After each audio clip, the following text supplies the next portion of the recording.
आणि त्या 3 मुलांनी ठरवलं की त्या तिघांपैकी एकाने ठरवलं की चला आपण 1 महिना आता सुट्टी आहे, खेळायचं. दुसरा मुलगा म्हणाला नको, खेळून काय मिळणार, त्यापेक्षा आपण छान पिक्चर बघायला जाऊया. आणि तिसरा म्हणाला त्यापेक्षा आपण असं करू, खेळही नको पिक्चरही नको, आपण असं करू नवीन नवीन काहीतरी वाचन करूया, काहीतरी अभ्यास करूया, काहीतरी नवीन गोष्टी शोधून काढूया, कुठेतरी फिरूया, असं तिसऱ्याने सांगितलं. आता 3 समवयस्क मुलं आहेत, समविचारी आहेत, एकाच वर्गातील आहेत आणि एकत्र खेळणारी आहेत, पण तिघांचे विचार हे भिन्न आहेत. त्यापैकी एकाने सांगितलं आपण असं करू, तिघांचे विचार आहेत, कुठंतरी एका विचारावरती आलं पाहिजे, म्हणून असं करूया, टॉस करूया. छाप पडला तर खेळायला जायचं, काटा पडला तर पिक्चर बघायला जायचं. आता छाप आणि काट्याच्या व्यतिरिक्त होणार काय हो, तिसरी गोष्ट. पण सर्वानुमते निर्णय झाला, नाणं उभं राहिलं तर अभ्यास करायचा. आता सांगा, नाणं उभं राहील नाही ना. पण श्रोते हो, हे नाणं माझ्या बाबतीत उभं राहिलं आणि 5 वर्ष.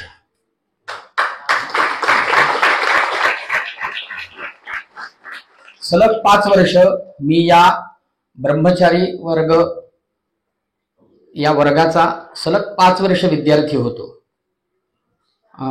पवमानापर्यंत सगळं अध्ययन या ठिकाणी माझं झालंय आणि कल्पना सुद्धा नव्हती की कुठेतरी शेवटच्या लाईनमध्ये खाली बसणारा मुलगा 25 वर्षाच्या रौप्य महोत्सवाच्या कार्यक्रमामध्ये सगळ्यांच्या समोर खुर्चीत बसेल आणि माईक हातात घेऊन आपला अनुभव सगळ्यांसमोर व्यक्त करेल, अशी माझी कल्पना सुद्धा नव्हती. त्यामुळे माझ्याकरिता हा अत्यंत हृदय प्रसंग आहे, अत्यंत हृदय प्रसंग आहे. आणि विजयादुर्गा सांस्कृतिक मंडळाच्या द्वारे संचलित हा कार्यक्रम किंवा हा उपक्रम हा माझ्या दृष्टीने अत्यंत स्तुत्य आहे. आता तो किती स्तुत्य आहे हे सांगण्याकरिता म्हणून जर पैलू मांडायचे ठरवले तर श्रोते हो, ठरल्याप्रमाणे वेळ हा निश्चितच कमी पडणार आहे. म्हणजे समयाच्या मर्यादेत व्यक्त करण्याच्या अतीत एवढा तो स्तुत्य आहे. मी एका वाक्यात सांगेन, एवढा हा स्तुत्य असा हा उपक्रम आहे. कारण याच्यातून शिकण्यासारख्या गोष्टी ह्या खरंच खूप आहेत, प्रचंड, आणि त्या मी स्वतः अनुभवलेल्या आहेत. कारण त्या काळात मला जरी काही कळत नव्हतं तरी सुद्धा आता 4 गोष्टी ज्या काही कळत आहेत त्याचं उद्गम हा या वर्गातून झालेला आहे. हे मी मात्र निश्चित स्वाभिमानाने आणि छाती ठोकपणे सांगू शकतो. आणि त्याकरिता म्हणून या परिवाराचा माझ्या मस्तकावरती उदंड वरद हस्त आहेच आहे. त्याबद्दल मी सगळ्यांचे धन्यवाद मानतो. या विजयादुर्गा सांस्कृतिक मंडळ यांनी चालू केलेल्या या उपक्रमाचे धन्यवाद मानतो. आणि दुसरी गोष्ट म्हणजे या वर्गामध्ये मी बऱ्याच गोष्टी खाल्लेत. म्हणजे एक चांगला मनुष्य म्हणून खाण्याकरिता आवश्यक असणाऱ्या जेवढ्या गोष्टी असतात त्या मी लहानपणी या वर्गात खाल्लेत. अगदी चांगल्या पदार्थांपासून, मारापासून गुरुजींचं डोकं खाण्यापर्यंत, गुरुजी हसतायत तिथं बसून, ह्या सगळ्या, आणि यथेच्छ खाल्लेत. म्हणजे अगदी थोडक्या मोडक्या नाहीत, यथेच्छ खाल्लेल्या आहेत. त्यामुळे त्यातल्या बऱ्याच गोष्टी पचवण्याची सुद्धा आता हळूहळू थोडी तेवढं सामर्थ्य हळूहळू संपादन होतंय. काही गोष्टी पचत नाहीयेत कारण त्या अनावश्यक आहेत, त्यामुळे त्या टाकूनच द्यायच्या आहेत. त्यामुळे त्या टाकूनही दिलेल्या आहेत. अशा पद्धतीनं 5 वर्षामध्ये इथं ज्या काही खोड्या केल्या, अभ्यासातही असोत किंवा इतरही गोष्टी असोत, म्हणजे आमच्यात स्पर्धा असायची ती कसली, तर कोणाचा पंचा स्वच्छ, ही आमच्यातली स्पर्धा होती.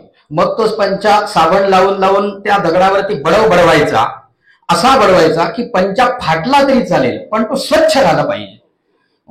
आणि त्यातून कळलं माणसाचं जीवन फाटलं तरी चालेल पण ते नीटनेटकं स्वच्छ पाहिजे. अशा बऱ्याच गोष्टी कळण्यासारख्या आहेत.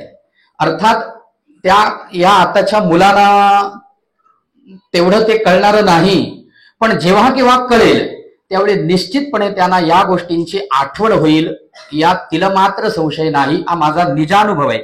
म्हणून मी हा कथन केला आणि या अनुभवातूनच या मुलांनी पुढे कुठेतरी जायचंय. मला यातून एकच गोष्ट तात्विक रूपाने सांगायची तेवढी सांगतो आणि थांबतो. ती म्हणजे इथं जो ब्रह्मचर्य वर्ग आश्रम, हा ब्रह्मचर्य आश्रम वर्ग चालतो, याचं उद्दिष्ट काय असेल कुणास ठाऊक, काय असेल कुणास ठाऊक, पण यातून होतं काय आणि काय झालं पाहिजे. तर माझ्या दृष्टीने एक सप्रेसरांनी आता जो विषय सांगितला त्याचीच ओढत एका वरच्या पायरीवरती जातो. माझ्या दृष्टीने मनुष्याच्या सर्वांगीण विकासाबरोबरच मला असं वाटतंय की यातून अत्यंत प्रखरतेने बौद्धिक विकास झाला पाहिजे, असं माझं व्यक्तिगत मत आहे. कारण बौद्धिक विकास हाच माझ्या दृष्टीने आपल्याकरिता म्हणजेच ब्राह्मण वर्गाकरिता हा उत्कृष्ट अत्यंत आवश्यक विकास आहे. आणि हा बौद्धिक विकास होण्याकरिता 6 पायऱ्या कौटिल्याने, आपल्या चाणक्याने 6 पायऱ्या सांगितल्या आहेत. त्यातली पहिली गोष्ट म्हणजे शुश्रूषा, म्हणजे ऐकून घेण्याची इच्छा. क्षणभर मी इथेच थांबलोय शुश्रूषाकडे, म्हणजे ऐकून घेण्याची इच्छा. दुसरा विषय आहे ग्रहण, म्हणजे जे ऐकून घेतलंय ते समजणं.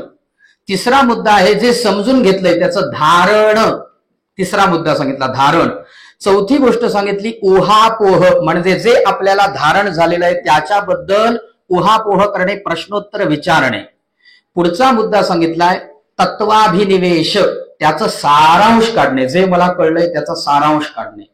आणि आपल्याला कुठंतरी ज्यावेळी वैचारिक दुमतांचं खंडन करायचं असतं त्यावेळी आपल्याला कुठेतरी हजरजबाबीपणा सुद्धा आत्ताच्या काळात, नवे पूर्वीच्या काळापासूनच हा एक आवश्यक बाब आहे. हजरजबाबीपणा, तो हजरजबाबीपणा मिळवणे, एवढ्या बौद्धिक विकासाच्या मूलभूत घटकांचा उल्लेख हा कौटिल्याने आपल्या शास्त्रामध्ये केलेला आहे.